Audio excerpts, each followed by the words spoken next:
For today's video nag-classic ako sa ranked game, syempre papakitaan natin ang galawang Shish official. Ako bida dito, music please.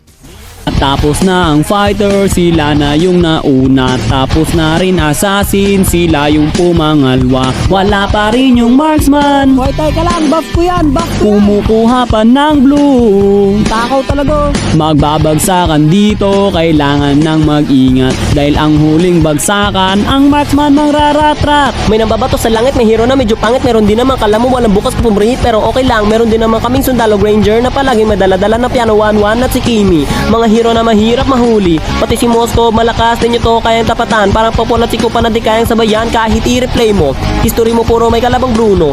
Singsu siyang mahirap banggitin, huwag niyo na maliitin. Hanabilay lamaya baka ikaw ay burahin. Lumapit ka kay Mili sa tol kung kakayanin mo. Oh, eto si Edith, sige balabagan kayo. Si Bea at siya na di mo maintindihan. Claude, Roger, Clint, may kipagbarilan. Wala nang rap battle. Mahirap ang sumakay na parang iritel. Si Kare at Tatana tapos ko na rin yung mga marksman. Tika si Leslie at si Brody na iwan. Shit, lang maririnig, walang makakadaig. Number 1 rapper sa buong daigdig. Ang lahat ay kumalma sa pagkatapos ko na. Ako muna ngayon ay magpapahinga. Time.